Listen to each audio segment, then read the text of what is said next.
নমস্কার বন্ধুরা, আজকে আপনাদের সাথে মুগ ডালের একটা রেসিপি শেয়ার করব। প্রথমেই আমি মুগ ডাল নিয়ে নিয়েছি, এটা 1 ঘন্টা ভিজিয়ে রেখেছিলাম। এবার মিক্সিতে অল্প একটু জল দিয়ে এটা বেটে নেব। মিহি করে মুগ ডালটা বাটা হয়ে গিয়েছে।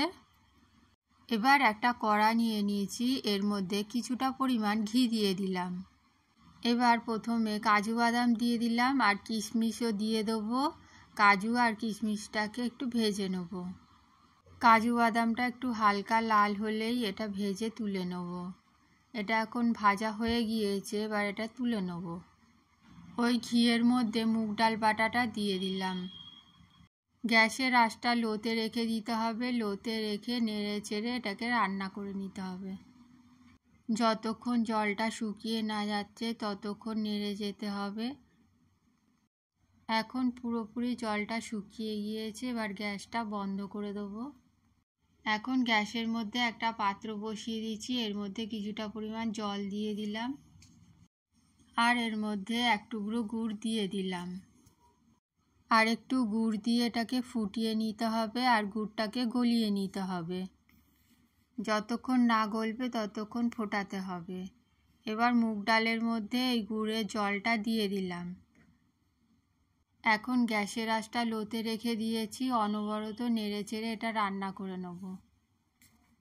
আর এর মধ্যে 1 টুকরো এলাচ থেতো করে দিয়ে দিলাম।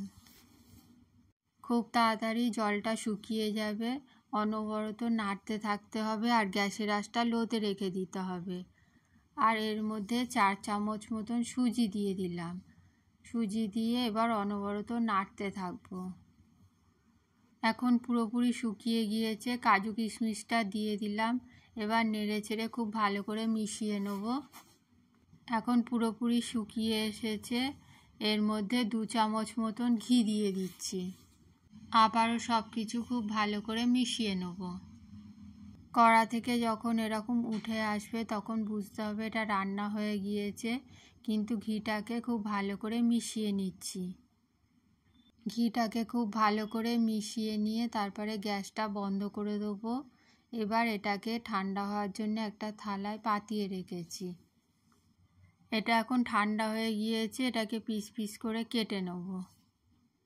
এটা চৌকো শেপে আমি কেটে নিয়েছি। দেখুন পেছনটা, এটাও খুব মোলায়েম হয়েছে আর এটা খেতে খুব ভালো হয়। বন্ধুরা, মুগ ডালের বরফি আপনাদের কেমন লাগলো? আমাদের তো খুব ভালো লেগেছে, আশা করছি আপনাদেরও খুব ভালো লাগবে। আপনারা বাড়িতে অবশ্যই বানিয়ে দেখবেন।